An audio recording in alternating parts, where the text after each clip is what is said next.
The best leader of the Navy SEALs team, who knows how to handle very dangerous places, gets a different mission this time.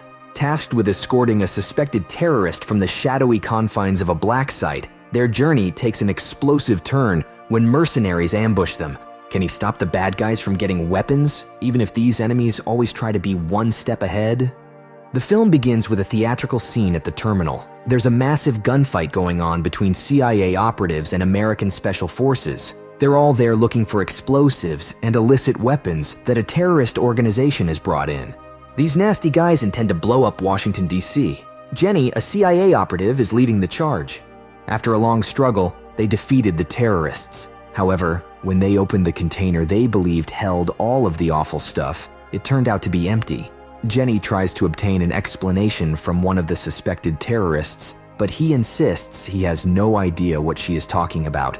At the same moment, there's a scenario in which a group of automobiles race to the airport. In one of them, CIA Chief Mike is speaking with Nisha. She is married to Amin Mansour, a suspected terrorist from Britain with an Arab background. Mike attempts to enlist Nisha's assistance by persuading her spouse to reveal where the guns are concealed. But Nisha is puzzled and furious since she hasn't seen Amin in months. Amin has been captured and is on his way to the airport. When Mike and Nisha arrive, Jenny, who has ensured the airport's security, meets them. Mike instructs Jenny to continue with Nisha, which Jenny finds weird, given that she's used to performing more hard work.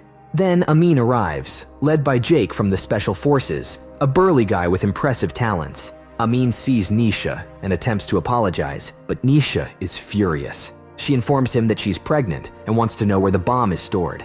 Despite his apologies, Amin refuses to say. It turns out that Amin used to be a decent person living in England. So why did the merchants look for Amin Mansour? Amin Mansour and his wife Nisha lost their young son Tariq in a US drone attack while visiting relatives in Turkey. Tariq's murder deeply shook Mansour, and some foreign mercenaries used the tragedy to turn him against the United States. Mansour's British company used to manufacture medical equipment that was sold across the world, and Zoe Anderson suspected that Mansour utilized the route to smuggle a nuclear weapon to the United States. Lieutenant Jake is on a video conference with his wife, telling her he is okay when he notices some suspicious persons downstairs. He swiftly ends the conversation to pursue them and discovers they are mercenaries preparing to capture Amin. Jake tries to beat them off, but finds they're too powerful and too many. He determines it's best to run with Amin and Nisha. During the escape, some CIA agents are killed, but Jake manages to get Amin and his wife into a car. However, with all communication networks taken over by the mercenaries, Jake can't call for help. He doesn't know who's behind these mercenaries, but sees they're well trained. The mercenaries chase Jake's car and eventually block the road. Jake heads back to the airport with no choice left to keep Amin and Nisha safe. Inside, Amin wondered if the mercenaries were after him or Jake. Jake assures him they're after Amin.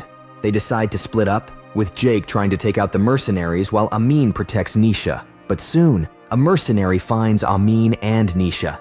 Just in time, Jake jumps in and stops the mercenary. Jake realizes the mercenaries want Amin alive, probably because of the bomb he knows about. Jake tries to get Amin to tell him where the bomb is, but Amin is scared Jake won't protect him if he does. Amin agrees to talk if Jake can guarantee their safety. Jake puts on bulletproof vests for both Amin and Nisha, and they run for it. Meanwhile, the leader of the mercenaries, Jackson, is making plans with his top guys, Dunbar and Ward, to catch Amin before midnight. They need him alive to find the bomb and make a video statement. They hack the CCTV and spot Jake taking Amin and Nisha to the 5th floor. Jackson sends his men after them. Jake gets them to the 5th floor, aiming for the 7th, where CIA Chief Mike and his team are. After a tough fight, they reach the 7th floor. Mike wants to know what the mercenaries are after. Jake thinks they want Amin alive. Then, Jake talks to Amin, promising him protection and legal help if he reveals where the bomb is. Amin asks for some time to think it over. At the same time, Nisha helps Jenny with her injuries, sharing that she used to be a doctor. Mansour soon admits that he couldn't contain his wrath following Tariq's murder, and as a result, decided to assist his handler, who contacted him from one of the Gulf nations and offered him the opportunity to exact revenge on his son's killers. On the orders of his handler, he gathered all of the ingredients required to construct a nuclear weapon and sent it to the United States. However, Mansour did not trust the persons who contacted him. so he replaced the shipping containers before delivering them. Mansour would have alerted his handlers about the container change if Turkish police hadn't detained him for using a restricted passport at the airport. After being arrested, Mansour was taken to a Polish jail, which is why Hakim Sharif attacked the American base to obtain the location of the bomb from Amin Mansour. But was this a terrorist attack?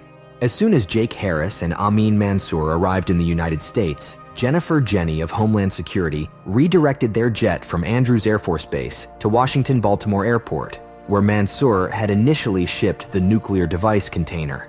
Agent Jenny was working for an unknown guy who had hired Farbridge, a private military outfit, to secure Mansour and obtain the container's serial number so that they could arm the bomb as soon as possible and blackmail the US government.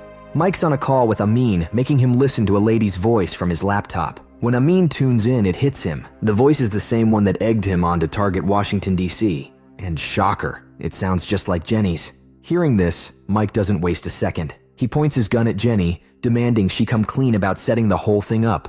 Jenny's defense? It's a big world. Lots of folks have similar voices. Right then, they're ambushed again, this time by some goons led by Jackson. Amid the chaos, Amin tries to make a break for it with his wife, but he gets snagged while Nisha slips away. Seeing Amin in trouble, Jake jumps in to help, going toe-to-toe with a tough cookie named Dunbar, but Jake's running on fumes and ends up on the losing end. Meanwhile, another baddie named Ward grabs Mike, and Jenny ends up shooting Mike, proving she was the brain behind the attack all along. And there's more.